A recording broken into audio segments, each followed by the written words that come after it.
journal du Off. Avec Pierrick Bonneau du service politique d'RMC. Bonjour Pierrick. Bonjour. Alors, même si l'hypothèse d'une victoire de la NUPES n'est pas la plus probable, Jean-Luc Mélenchon se prépare à former un gouvernement. Cyprien Pézeril du service politique de RMC a eu vent de coups de fil passés par le leader de la France Insoumise ces dernières semaines, notamment à des maires Europe Écologie Les Verts de grandes villes, pour leur demander en fait s'ils n'avaient pas sous la main de bons conseillers, de bons techniciens. Au cas où, nous avons en ce moment une réflexion sur l'architecture gouvernementale, explique un stratège insoumis, avec des appuis dans toutes les administrations.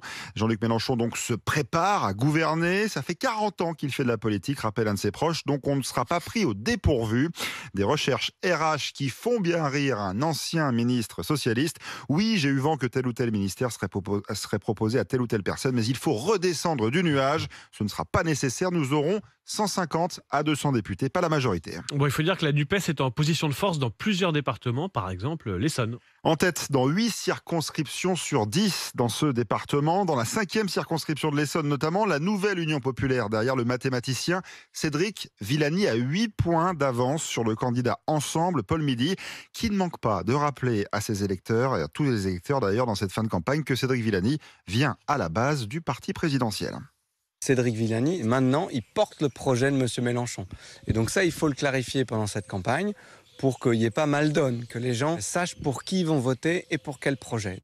Paul Midi, donc le candidat Ensemble, Oui. qui rappelle que Cédric Villani était un ancien LREM. Un des matchs à suivre, donc Paul Midi, Cédric Villani. Les résultats, ce sera dimanche soir, mais à droite, les LR, eux, comptent bien peser pour les 5 prochaines années. Vous nous aviez tous enterrés et regardez, on va faire élire entre 50 et 60 députés dimanche. On sera le 3e groupe à l'Assemblée, prédit un proche de Valérie Pécresse. Reste à savoir comment les LR vont se positionner par rapport à Emmanuel Macron et les députés marcheurs, surtout s'ils n'ont pas la majorité absolue. L'entourage du patron du Sénat, Gérard Larcher, parle d'une opposition constructive. Emmanuel Macron va devoir nous reconsidérer le rôle du Parlement, poursuit un parlementaire LR. Ce sera du texte par texte, amendement par amendement, on ne lâchera rien. Pas question de s'allier aux marcheurs, promet un député assuré de sa réélection. On votera dans l'intérêt des Français. C'est tout. Que ceux qui veulent rejoindre Emmanuel Macron se barrent. Une réponse à peine dissimulée à la proposition du maire de Meaux, Jean-François Copé, de passer un accord de gouvernement avec les marcheurs. Copé nous pollue, c'est insupportable, s'énerve un sénateur LR.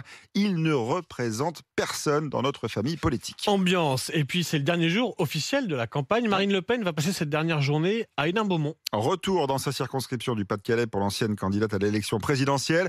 Marine Le Pen qui a dû faire une double campagne jusqu'au dernier jour, à la fois nationale pour soutenir les autres candidats RN et locale pour assurer sa propre réélection.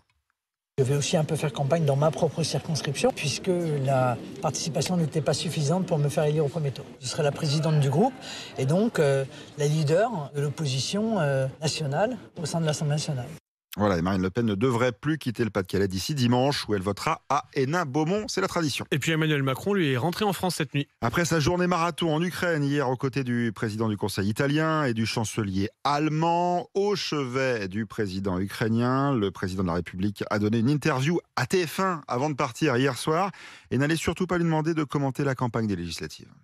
Je ne vais pas faire de commentaires politiques ici, j'ai pris soin de le faire depuis le sol français, par principe. Oui, bon, d'accord. Les principes, on sait ce que ça vaut. Emmanuel Macron n'a pas pu s'empêcher de répondre à une question. A-t-il besoin d'une majorité absolue à l'Assemblée ? Mais oui, ça veut dire pouvoir porter l'ambition pour le pays, prendre des décisions parfois difficiles quand il faut nous protéger face à telle ou telle crise. Mais je veux que nous mesurions toutes et tous le moment où nous avons à faire ce choix démocratique. À 2h30 d'avion de Paris, là où nous sommes, il y a la guerre. Et donc notre engagement, il vous faut une majorité absolue. Donc nous devons être forts.